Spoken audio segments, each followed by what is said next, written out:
어느 날부터 이렇게 피부에 문제가 생기고 계속 엘러지처럼 발진이 올라오고 또 두드러기도 올라오고 잘 해결이 안 되는 경우가 있습니다. 그래서 이런 경우는 단순히 피부의 문제라고 생각하기 좀 어렵고요. 몸 내부의 문제인 거예요. 안녕하세요. 굿닥터 김태균입니다. 보통 우리가 이제 피부에 문제가 생기면 이건 당연히 피부의 문제다 이렇게 생각하고 피부과를 흔히 가시잖아요. 물론 뭐 일시적으로 피부에 엘러지 같은 게 올라와서 그렇게 해결되면 이제 다행입니다. 그런데 많은 경우 특별히 이제 보통 40, 50대가 넘어가고 이러면서 어느 날부터 이렇게 피부에 문제가 생기고 계속 엘러지처럼 발진이 올라오고 또 두드러기도 올라오고 막 이러면서 잘 해결이 안 되는 경우가 있습니다. 2개월 전쯤에 57세 여성분이 오셨어요. 피부에 발진이 막 나면서 두드러기도 올라오고 굉장히 가렵고 그런 증상으로 왔습니다. 그래서 피부과도 다니시고 약도 먹고 하는데 잘 낫지 않는다고 오셨어요. 그래서 이런 경우는 사실은 단순히 피부의 문제라고 생각하기 좀 어렵고요. 몸 내부의 문제인 거예요. 뭐 장이라든지 간 같은 해독기관에서 해독이 제대로 잘 안 되면서 가장 넓은 해독기관인 피부로 이렇게 증상이 나오는 경우거든요. 그래서 이 여성분은 일단 해독을 하려면 기본적으로 물이 많이 필요하거든요. 우리가 빨래를 할 때도 물이 충분히 있어야 빨래에 있는 때를 이렇게 씻어내고 하는 그런 과정들이 필요하듯이 우리 몸도 똑같아요. 일단 피부에 문제가 올라올 때 내부적으로는 몸에 물이 상당히 부족한 상태입니다. 그래서 간질액을 충분히 채워줄 그런 시간이 필요한 거죠. 그래서 이 여성분은 수액 치료를 계속 했습니다. 몸에 간질액을 채워줄 수 있는 수액 치료를 여러 번 하면서 증상은 좀 많이 경감이 됐죠. 그런데 이제 거기서만 끝나면 또 올라올 수가 있습니다. 그래서 이분은 이제 해독 치료를 했어요. 해독 치료라는 것은 우리 몸에 이미 쌓여 있는 독소를 이제 밖으로 내보내는 그런 과정이라고 생각하시면 되겠습니다. 이제 평소에 생활할 때도 우리 몸에서는 알아서 우리 몸에 쓰레기들을 청소하는 그런 과정을 하고 있어요. 몸에서 하고 있는 청소 작업을 오토파지라고 해요. 평소에도 하는데 그러면 이렇게 몸에 어떤 증상이 올라올 때는 일종의 대청소하듯이 강력하게 좀 청소 작업을 해줘야 되거든요. 오토파지가 일어나게 하는 가장 강력한 자극이 뭐냐면 좀 배고프게 하는 거예요. 그러니까 우리는 평소에 단순히 허기만 면하는 정도의 식사를 하는 것이 아니라 넘치게 먹죠. 그러면서 이제 우리 몸에 쓰레기가 많이 쌓이게 되는데 이렇게 이제 증상이 피부까지 올라올 정도면 좀 강력하게 해독을 해줘야 될 필요가 있죠. 그래서 우리가 해독 치료한다 그러면 평소에 먹던 일반적인 식사들을 중단하는 겁니다. 보통 저희 병원에서 하는 거는 세 끼를 유산균으로 식사를 합니다.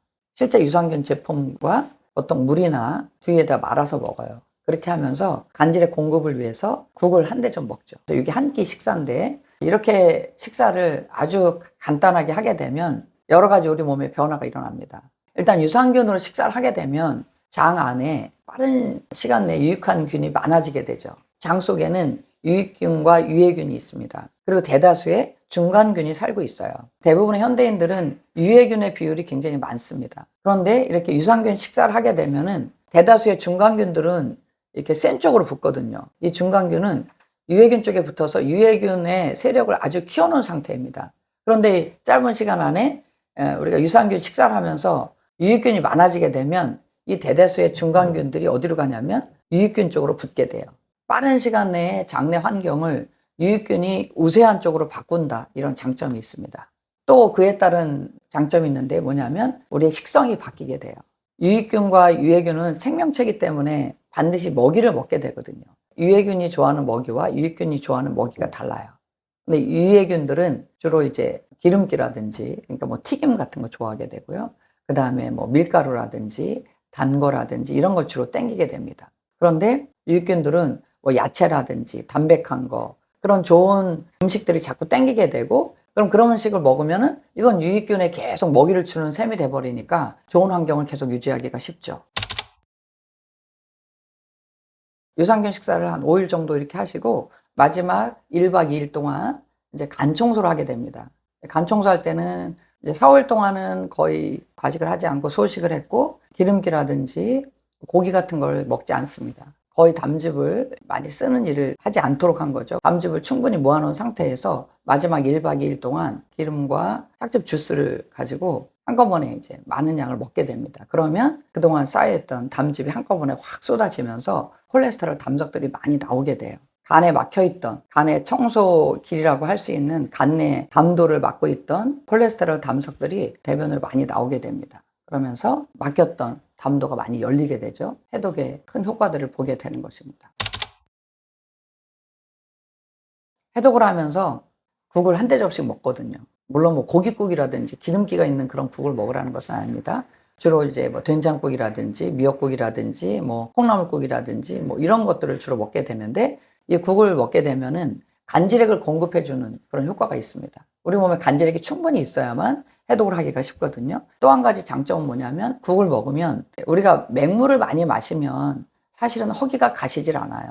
우리가 지금 해독을 할 때는 일반적인 식사를 안 하게 되기 때문에 좀 허기가 질 수 있거든요. 그럴 때 이제 간이 돼 있는 국을 먹음으로써 허기가 빨리 가시게 되죠. 간이 돼 있는 물은 간질액으로 잘 들어가게 됩니다. 특별히 지방세포 주변에 간질액이 많아지게 되고, 지방세포가 분해되려면 반드시 이 물이 있어야 되거든요. 간질액 속에 물이 충분히 있어야 되는데, 이제 국을 먹게 되니까 간질액을 많이 공급하게 되고, 지방은 글리세롤과 지방산 3개로 돼 있는데 이걸 분해하게 돼요. 그러면 분해된 지방산은 근육에 가서 에너지원으로 쓰게 되니까 허기지는 게 없어지고, 허기져서 해독을 못하겠다 이런 일들이 거의 없죠.